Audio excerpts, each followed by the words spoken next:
நான் அந்த ஈர்ப்பு விதி சம்பந்தமா நிறைய விஷயங்கள் உணர்ந்திருக்கேன் சார். இது சத்தியமான உண்மை. நான் அந்த சீக்ரெட்னு ஒரு விஷயத்துல கூட ரொம்ப அழகா சொல்லியிருப்பாங்க. நீங்க ஒரு 7 மணிக்கு ஒரு நிகழ்ச்சிக்கு போனோம் அப்படின்னா நீங்க நைட்ல இருந்து அந்த நிகழ்ச்சிக்கு லேட்டா போயிடக்கூடாது, தாமதமா போயிடக்கூடாது. நீங்க நினைக்க இந்த இயற்கை வந்து தாமதத்தை வந்து மட்டும் ரெஜிஸ்டர் பண்ணி வச்சு நான் வந்து நிறைய பேர்ட்ட சொல்லுவேன், அப்பா ஐசியூல இருக்காருன்னா அப்பா ஐசியூல இருக்காரு, உயிர் ஆமா நம்ம அப்பா நம்ம ரத்தம். ஆனா நீங்க பயந்தீங்கன்னா உங்களோட பய உணர்வு பய எண்ணம் உங்க அப்பாவோட ஆன்மா போய் அட்டாக் பண்ணி இன்னும் வீக் ஆகும். அப்ப நீங்க என்ன பண்ணு, இதுக்காக பாசம் இல்லாம இருக்கலாம் நான் சொல்லுங்க சார்.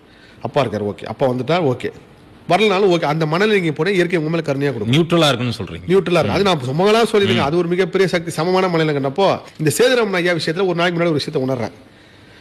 அவர் தூத்துக்குடியில இருந்து சென்னை வந்து சென்னையில இருந்து வராது. நான் அப்பா அவர்கிட்ட சொல்றேன், ஐயா நீங்க தூத்துக்குடியில சென்னை வந்துருங்க, வந்துட்டீங்கன்னா சென்னையில நம்ம எல்லாம் ஒன்னா போலான்றப்போ இல்லைங்க நான் அங்கிருந்து வரேன் இங்கிருந்து வரேன். அப்போ அவர் கடந்த ஒரு வாரமா லக்கேஜ் கேட்க பயப்படுறாரு. எனக்கு லக்கேஜ் பெரிய பிரச்சனையாச்சு, எப்படி ஃப்ளைட் மாறி வருவேன், எனக்கு லக்கேஜ் ஒரு ஆள் ரெடி பண்ணுங்க, லக்கேஜ் அந்த லக்கேஜை பற்றி எப்போ பேசினாலும் பயந்துகிட்டே இருக்காரு. அப்போ நான் இண்டிகோ ஸ்டாஃப்ட்ட சொல்லி இவரோட லக்கேஜ் மட்டும் எடுத்து வந்து எல்லாம் பண்ணி கொடுத்தேன், எல்லாம் ரெடி பண்ணிட்டேன். ஆனால் இவரோட நேரம் பாருங்க, லக்கேஜ் மட்டும் மிஸ் ஆயிடுச்சு. இவர் ஒரு ஃப்ளைட்ல வராரு, லக்கேஜ் அடுத்த ஃப்ளைட்ல வருது.